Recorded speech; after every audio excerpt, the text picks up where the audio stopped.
Hello student, मैं मनीषा, आप सबका मेरे चैनल SDA विद पर स्वागत है, जो कि है एकेडमिक क्लासेस यहाँ पे चलती हैं। जितनी भी एकेडमिक क्लासेस हैं, चाहे क्लास 6 से लेकर क्लास 12 तक, बट अभी हम रिसेंटली जो चला रहे हैं वो क्लास 9 to 12 तक है ना। और इसमें हम जितने भी टॉपिक्स हैं, चाहे सिलेबस हो, चाहे क्लास 10 हो, चाहे 11 हो, चाहे 12 हो, है ना, चाहे मैथ के टॉपिक हो, चाहे साइंस हो, चाहे केमिस्ट्री हो।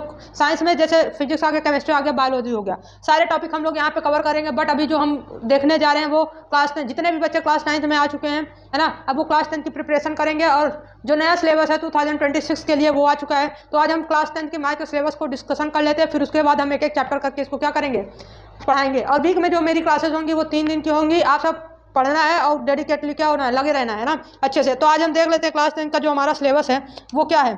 देखो, इस बार का जो सिलेबस है ना, इस बार का क्या है भाई, जो सिलेबस है वो 2026 के लिए, जो बोर्ड एग्जाम बच्चे देंगे 2026 में, उनके लिए है। ये है तो है क्या, सबसे पहले जो मैथ में जो चैप्टर आता है हमारा, मैथ का जो फर्स्ट चैप्टर है वो हमारा क्या है भाई, वास्तविक संख्याएं। क्या है, वास्तविक संख्याएं ना, जिसको हम बोल सकते हैं क्या, रियल नंबर है। क्या भाई, रियल नंबर। इंग्लिश में भी देखना है और हिंदी में भी देखना है, कोई कंफ्यूजन नहीं होगा। सारी यहाँ पे बोथ लैंग्वेजेस क्या होंगी भाई, चाहे यूपी बोर्ड का बच्चा, चाहे किसी स्टेट बोर्ड का बच्चा हो, या कह सकते हो CBSE बोर्ड का बच्चा, सबके लिए यहाँ पे चीज़ें क्या की जाएंगी, क्लियरली सारी चीज़ें समझाई जाएंगी, है ना। आपको बस चैनल को लाइक करना और सब्सक्राइब करना है, ठीक। तो हम लोग सिलेबस देख लेते हैं। जो फर्स्ट चैप्टर है हमारा मैथ का वो क्या है, वास्तविक संख्या है, रियल नंबर। सेकंड है बहुपद, है ना, सेकंड क्या है, बहुपद है।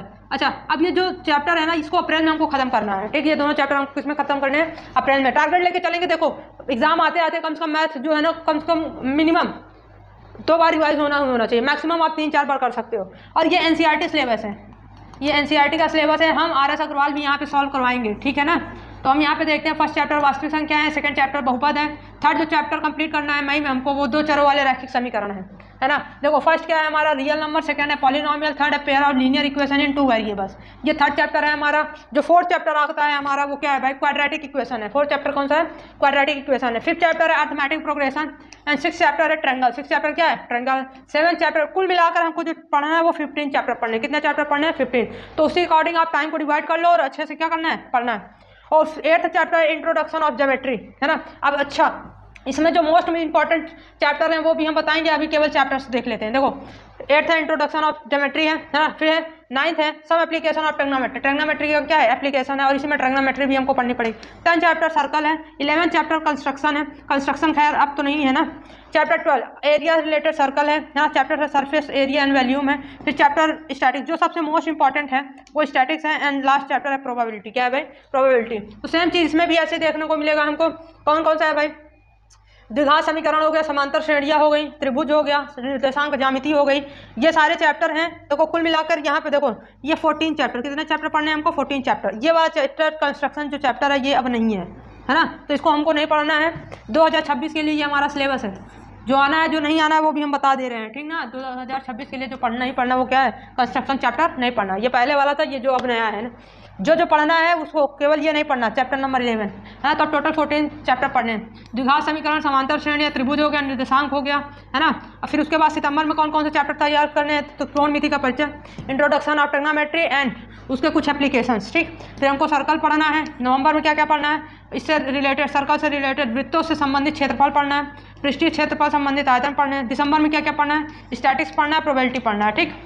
और ये जो जितने सबसे जो ज़्यादा नंबर से पूछे जाते हैं क्वेश्चन, देखो इसको भी हम देख लेते हैं। कौन से ज़्यादा, टोटल 100 नंबर का पेपर होगा, आप सबको पता है कितने नंबर का होगा भाई, 100 नंबर का। और किससे ज़्यादा क्वेश्चन पुटअप होंगे वो चीज़ें हम देख लेते हैं, ठीक। देखो, जो मोस्ट इंपॉर्टेंट हमारा जो वो कह सकते हो चैप्टर है, वो जो चैप्टर है कौन कौन सा, वैसे तो इंपॉर्टेंट सभी हैं। जो मैक्सिमम क्वेश्चंस बनते हैं वो स्टैटिक से बनते हैं। किससे बनते हैं भाई, स्टैटिक्स से। किससे बनते हैं, स्टैटिक्स से। इससे मोस्ट इंपॉर्टेंट क्वेश्चंस बनते हैं। और जो बनते हैं हमारे जो चैप्टर है ना, वो कौन कौन से हैं। देखो, इससे तो एक क्वेश्चन कन्फर्म है, आना है। फर्स्ट वाले चैप्टर से भी एक क्वेश्चन कि अभी हम पढ़ाएंगे ना, इससे जो 2 नंबर का एक क्वेश्चन बनने वाला वो भी एकदम फिक्स है। 2 नंबर का एक क्वेश्चन फिक्स है। जितने भी चैप्टर हैं सबसे कुछ ना कुछ क्वेश्चन आने हैं। बट ये जो चैप्टर स्टैटिक्स है ना, इसको अच्छे से पढ़ना है। इसमें 3 टाइप के क्वेश्चन बनते हैं, है ना। और कुल मिलाकर ये है कि वेटेज चैप्टर, इससे स्कोर किया जा सकता है, ठीक। और ट्रायंगल भी है, निर्देशांक ज्यामिति, ये तो हलवा वाला चैप्टर है। जो कोऑर्डिनेट ज्योमेट्री, ये हलवा चैप्टर है ना। क्लास 9 में भी आप लोग पढ़े होंगे हालांकि। तो ये हलवा चैप्टर है, इसमें कुछ ज़्यादा है नहीं। तो ये था आज का सिलेबस, क्लास 10 का सिलेबस। के बाद हम एक एक चैप्टर का क्या करेंगे भाई, एक एक चैप्टर को लेकर कंप्लीट करेंगे। और एक चैप्टर हमारा एक वीडियो में होगा, ज़्यादा लंबा नहीं होगा वीडियो, कम 40 से 45 मिनट का होगा। तो सारे वीडियोस हम अपलोड कर देंगे, आप लोग देख सकते हैं, ठीक। चलो, थैंक यू। समझ में आया तो कैसे क्या पढ़ना अपना डिसाइड कर लेना, उसी अकॉर्डिंग पढ़ना है।